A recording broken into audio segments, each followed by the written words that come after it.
It's been a long and good day here at the Red Mile. My first ever driving win at the Red Mile came today, and you see a tuckered out little girl in the back. The kids were, listen, we got here this morning and we were short of help. Amy and I, and we hired one gentleman that come over and we pulled it all off with the 3 kids in the truck, and they did behave themselves for the most part, although they destroyed the truck and put mess everywhere.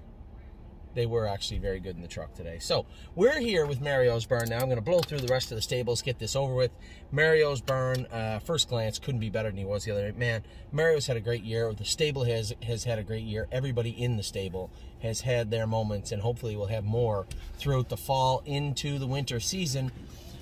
First glance, as I said, was fantastic the other night. 54-3, never pulled the earplugs and looked very good. Renegade Gypsy, yeah, he finished 6th, but, you know, he did all he could. You know, it's funny because what I say, it was funny, I was talking to Per Engblom a minute ago. He was racing his horse. He said she finished 6th and trotted in 55. He said, how can I possibly be angry at her when she trotted the fastest mile of her life? And you can tell that she's working her butt off. And that's exactly right. You can tell that. And it's very, what's this thing doing? It's, you know, there's not much you can do about it. If the horses just trot faster than your horse or pace faster than your horse, it's pretty hard to get angry at the horse. It's not their fault.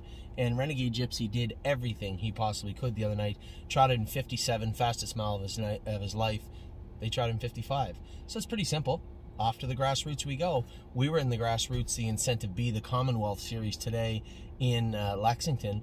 The top divisions went trotting. Fillies went in 53 flat, 54 and a piece, and the Colts went in the same speed.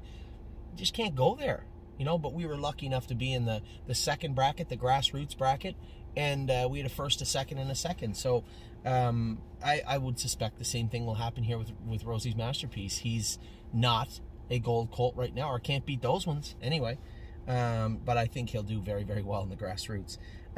Stonebridge Acadi will be x-rayed this week. I'm sure he'll get a clean bill of health. Now, Mario said, you know, what do you want to do with him? I said, I'd like to turn him out for a month or so. Let the horse grow up, fill up. No reason to get him ready.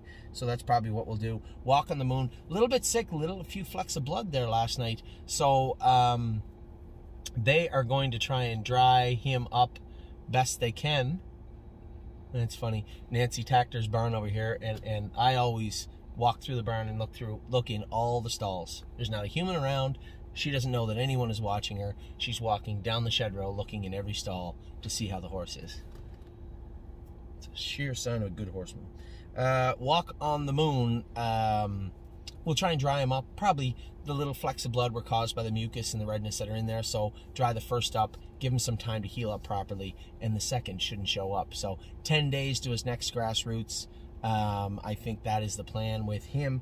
He raced okay last night, but certainly not as good as we hoped, not as good as he was in Rito Carlton. So we'll see how Walk on the Moon is in 10 days time.